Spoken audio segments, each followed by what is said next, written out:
Finally, free from any more baggage. Today marks the beginning of our life together with my parents at my house.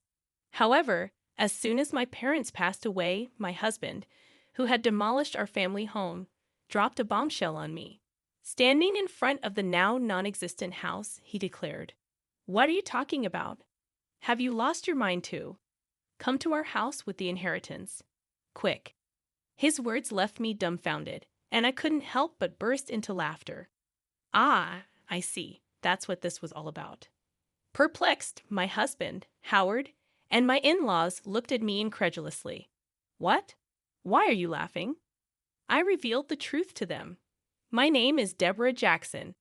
I was born into an ordinary salaried worker family.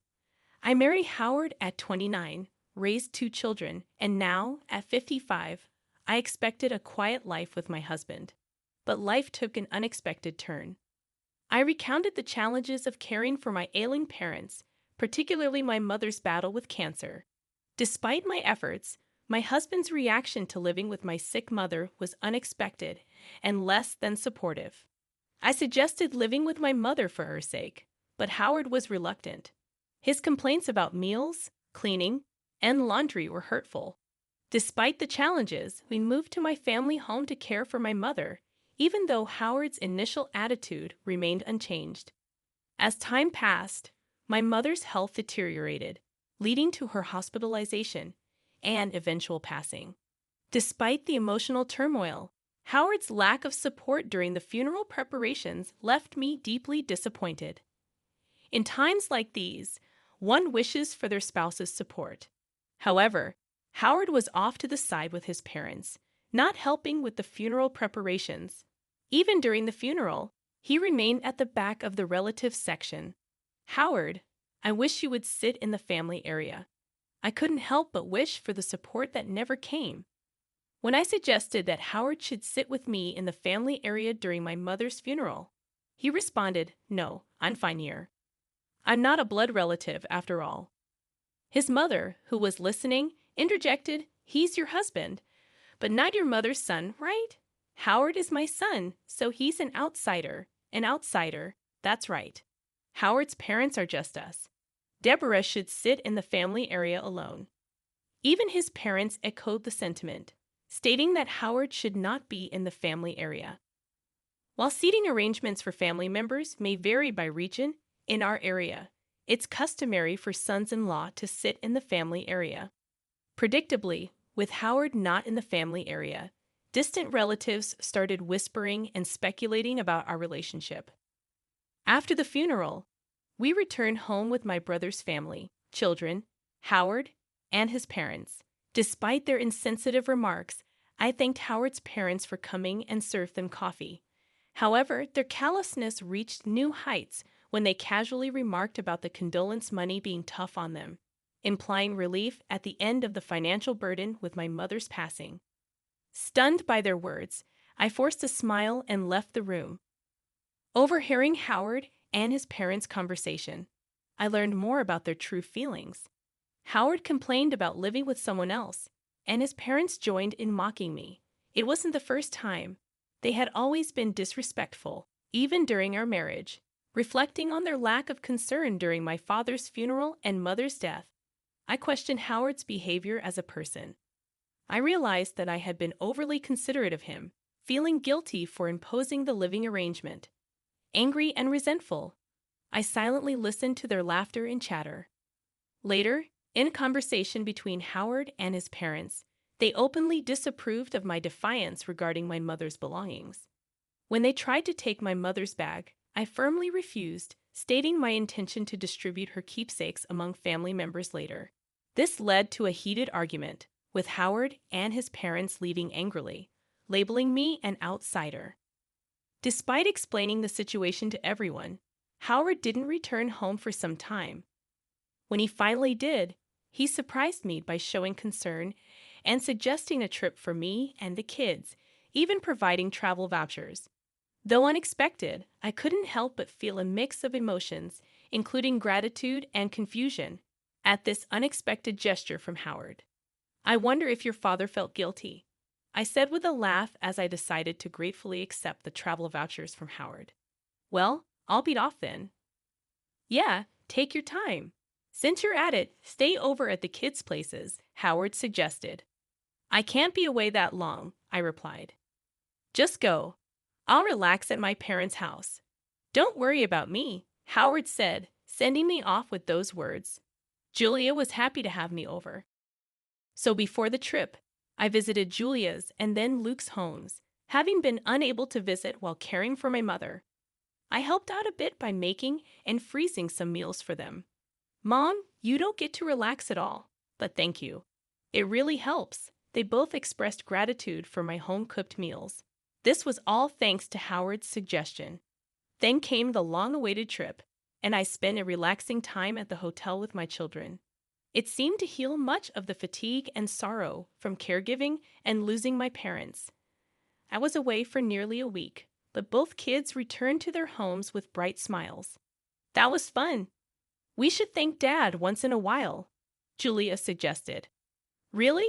Once in a while? But I wonder if he's up to something, I laughed, half-jokingly. Don't say that. Your father must have had his reasons, Julia replied. I laughed as well, planning to share the memories with Howard and start afresh in our married life. However, upon arriving home, I was at a loss for words. What's going on? The house is... I looked around in confusion, checking my location. Despite being a familiar place, our family home was gone. Then Howard appeared from nowhere, with his parents behind him, smirking at my dumbfounded expression. Howard, what's the meaning of this? I asked. Howard, like his parents, replied with an eerie smile. Finally, the baggage is gone. From today, we'll be living with my parents at my house. What are you talking about? I retorted calmly to Howard's arrogant statement. Then Howard spoke. Lost your mind? Your family home has been demolished. Come to our house with the inheritance. Already, everything you inherited belongs to Howard. I realized what had happened. The disappearance of my house was Howard's doing, all for the sake of inheritance. Despite being overwhelmed with frustration and sadness, I couldn't let Howard have his way. No way, I thought to myself. I burst into laughter at their smirking faces. What? Why are you laughing? What a strange woman. Has she gone mad? My mother-in-law looked at me as if I were something eerie. I faced them and spoke up. Don't you guys know? Know what? I then said to Howard, first of all, I didn't inherit a single penny, so there's no inheritance. I started laughing again after saying this. Maybe they thought they had become rich through inheritance. Their wild imaginations and actions were simply laughable to me. What do you mean? Explain yourself? Howard demanded an explanation, but I remained silent. I thought there was no need to enlighten them before that. I'm not going to live with strangers. If you want to live together, do it alone. Ignoring Howard's question and rejecting his initial proposition, my mother-in-law flared up in anger. You helped with your parents' household, but you won't do ours. You know why I did that, right? I agreed to live together, didn't I? I said we didn't need to live together, but you chose to do so because you didn't want to do housework. My rebuttal left Howard and my mother-in-law biting their lips in frustration and demolishing my family home on your own. There are things you can and can't do. I yelled at them on the spot, then left the scene. Behind me, Howard's voice called out, "Where are you going?" However, I didn't turn back. I had to secure a place to sleep for the night, and I didn't want to see Howard's face. I immediately consulted a lawyer. It couldn't be that easy to demolish a house. The house was still in my mother's name. When I wondered which company had taken the job, an unbelievable truth came to light. Howard and my father-in-law had directly demolished the house themselves. They had meticulously prepared, enlisting the help of acquaintances from my father-in-law's demolition company and renting heavy machinery. Moreover, they had given me the travel vouchers to drive me out. The realization of being utterly deceived brought tears to my eyes and filled me with frustration. Is there any way to punish the three of them? I asked the lawyer through tears, and he smiled kindly. Your husband, who demolished the house registered under your mother's name without permission, can be charged with criminal damage and sued for compensation. Let's start by demanding a proper apology from your husband and his parents." I nodded at his words, and the lawyer promptly started the proceedings. A few days later, an irate call came from Howard. "What's this letter of demand about?" "Oh, you received it. Since you destroyed our important house, you'll have to compensate for it." Compensate. I told you we were moving into the family home. I demolished an unused house for you. You should be grateful, not demanding compensation. Just bring your inheritance and come back home. Howard arrogantly insisted. Grateful for being demolished? Really? And about the inheritance coming home? There's none to bring since I didn't inherit anything. I shouted back over the phone. Howard fell silent, seemingly stunned by my outburst. The reason I laughed when the house was demolished was precisely this. I had a whole year to spend with my mother. It was obvious we would have discussed the inheritance. Then I said, I don't need anything. Give it all to my brother. Thus, all cash and securities were inherited by my brother. He said that I should get the house since he lived far away and couldn't manage it. If I wasn't going to live there, it could be rented out to someone else. That was the plan for me to inherit the house anyway. Either you and your father restore the family home to its original state or pay the amount written there. This amount, I'm being kind enough to suggest a settlement. If you can't pay, I'll file a police report and sue you, I spoke firmly. Sorry, I didn't think you'd be so angry. Of course, Howard replied. I'm angry. Howard began making excuses. He thought that as long as the family home was there, he couldn't live with his parents, especially since his father had always wanted to live with us. My father-in-law was fond of Luke and seemed to have wanted to live with him. He had refused to live together back then because it would have made commuting difficult, but his parents seemed to think I was the one opposed to it. So it turns out that Howard had convinced his parents to agree to this plan by demolishing my family home and making them believe I would move in with the inheritance. But even knowing this now, there's no way I can forgive it, so please forgive me. I didn't mean any harm. Dad is remorseful too. If he's truly remorseful, then he'll agree to the settlement. I said this and hung up the phone. Howard kept calling me and sending messages to apologize. If you're sorry, then hurry up and transfer the money. I pushed Howard away with these words. I knew our family home couldn't be restored, but there was no other way to alleviate these unbearable feelings. Afterward, I stayed at Julia's house. My brother's family and my children knew about this. Even though my brother must have been angry about our family home being demolished without his consent, he said, I won't interfere, but I'll lend a hand. Do what you think is right, Deborah. Everyone condemned Howard's actions and supported me. A month passed without any payment for the damages or compensation. During that time, there was no contact from Howard. I couldn't keep relying on Julia's hospitality forever. I wanted to receive the money soon and at least establish a stable living situation. But contrary to my wishes, something unbelievable happened. It was revealed by a comment from Julia. This apron looks a lot like Grandma's, she muttered while showing me her smartphone screen. I was shocked when I saw the screen. It was a product page on a flea market app. The item Julia thought resembled my mother's apron was a unique piece I had made for my mother. What? This is Grandma's apron. I made it, so there's no mistake, really, Julia said and hurriedly checked other pages. The seller seemed to have registered recently, with no transactions or ratings yet. As I checked the content of the nearly 30 items listed, I was shocked to find that they all belonged to my mother. I immediately realized it must be Howard's doing. No one else but Howard, who had demolished the house, could have taken my mother's belongings. I called Howard right away. What's this about the app, Howard? Howard responded, sounding annoyed. Thinking he was playing dumb, I'd angrily confronted him. Don't play dumb. You're selling Mom's belongings, aren't you? Cancel the listings right now. Howard sounded panicked as he replied. What? No, it's not me. Who else would do such a thing? I'm coming over to get everything back. I hung up and immediately went to Howard's parents' house with Julia. Upon arriving at Howard's parents' house, I immediately called out to Howard. He came out to meet us at the entrance, where I confronted him. "I don't know anything about it," Howard said. "Dad, tell the truth." Julia, supporting me, also pressed Howard for answers. He was visibly flustered. While this was happening, Howard's parents, perhaps realizing we were there, showed up too. "Oh, Julia, you're here?" She smiled happily upon seeing Julia. Julia, clearly upset, spoke to her grandmother. "Tell Dad to tell the truth. The truth. It seems like Dad is selling the stuff Grandma passed away." With hearing this, my mother-in-law laughed. Howard looked troubled and kept repeating, "It's not me."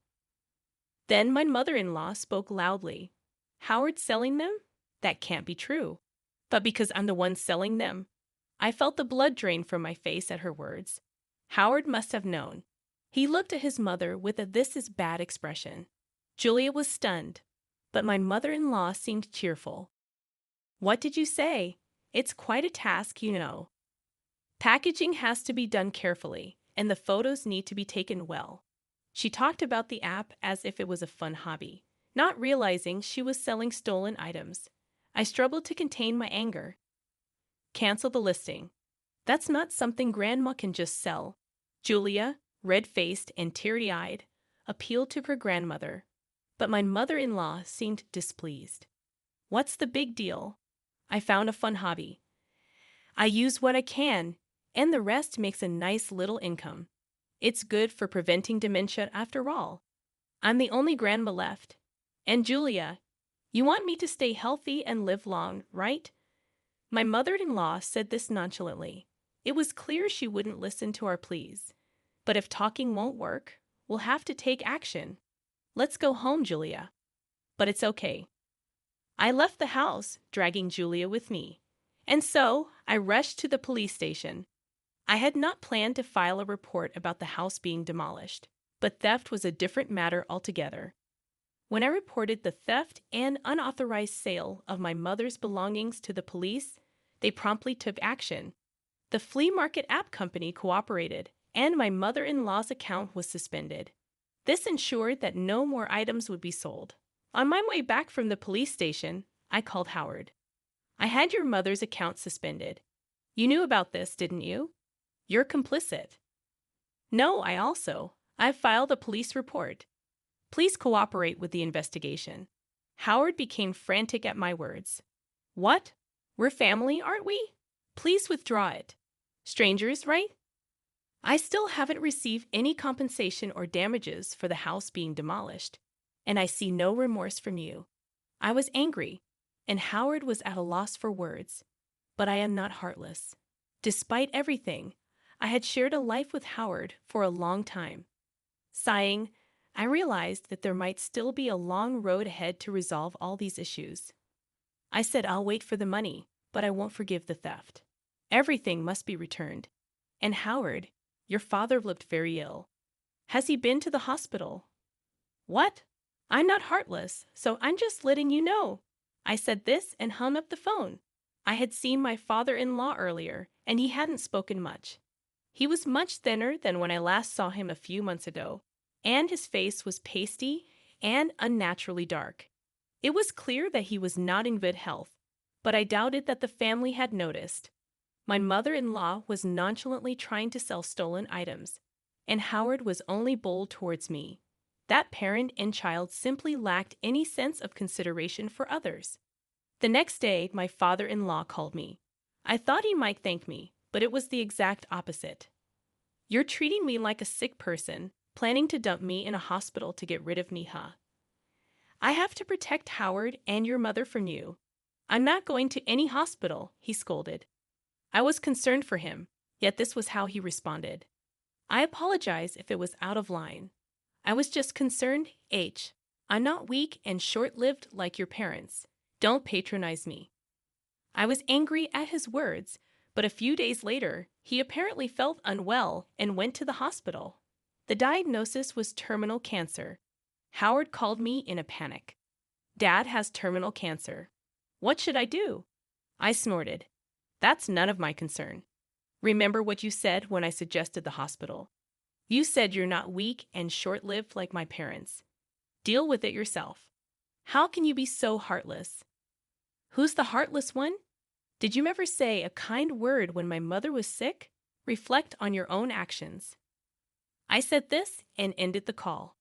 As expected, my father-in-law passed away not long after. As a human being, I didn't want to harbor negative feelings towards someone who had passed, but recalling all that had been done and said, I couldn't shed a single tear. After the funeral, a will was found. Despite his claims of not being short-lived, my father-in-law had been thoroughly prepared. The house is to be inherited by my grandson Luke. The rest of my estate is to be divided between my wife and eldest son, it stated. I was surprised to see Luke's name. My father-in-law had always favored Luke, expressing a desire to live with him. Now he must have wanted Luke to live in the house even after his passing. For Luke, this was an unwelcome burden. Renounce the inheritance. You don't want that house, do you? I told Luke, but he was actually pleased to inherit the house. Inheriting the house would only mean paying inheritance taxes, with no real benefit for Luke. However, if he was happy with it, it wasn't my place to say anything. As per his grandfather's will, Luke inherited the house. My mother-in-law was delighted and paid the inheritance tax. He's our heir, after all, she said. Well, that wasn't wrong. I felt a bit down, feeling like Luke was taken from me. But then something unbelievable happened. Come to our house, responding to Howard's message, I immediately went to his parents' house. There, like me once stood, my mother-in-law and Howard, frozen in front of their house. On the property, there were heavy machines, trucks with the demolition company's name, and workers all demolishing the house. What's going on? It's my house. I can do whatever I want with it, right? Luke, who appeared out of nowhere, seemed pleased watching the house being demolished. Luke, what are you doing? Stop it right now. Even if I stop now, we can't live there anyway, Mom. Luke, what have you done? My mother-in-law and Howard pleaded with Luke, but he just laughed. Have you forgotten what Grandpa and Dad did to Mom, Luke? Grandma, you were horrible to Mom too, right? Did you apologize? Luke, his smile gone, glared sharply at his mother and Howard. They fell to their knees as the machines continued to loudly demolish the house. I felt relieved seeing the scene. Later, Howard, having finally received the inheritance, paid the compensation and damages. It seemed that Luke had recovered the stolen items my mother-in-law took from my mother, and they were safely returned to me. Mom, you've got me and Julia, Luke said, and I finally shed tears of relief. Howard and his mother lost their house and were left with no money, now living again in company housing. Howard and I had moved out of the company housing, and now Howard, along with his mother, had returned, becoming the talk of the town. A wife of Howard's colleague, with whom I am on good terms, contacted me, and I explained everything honestly. They'll likely live uncomfortably in the company housing now, but it's their own doing. Furthermore, with Howard's retirement, the two will need to save up for their future living arrangements. I might occasionally ask friends for updates on their situation, just for a story to share. I continued to stay at Julia's house, but Luke is now planning to get married and build a house. The land from his parents' house sold for a decent amount, surprisingly making the demolished house useful. Mom, come live with us. Luke even invited me to live with them. His soon-to-be wife welcomed the idea warmly. I couldn't impose on Julia forever, so I gratefully accepted Luke's offer. I resolved to be a different kind of mother-in-law, hoping to live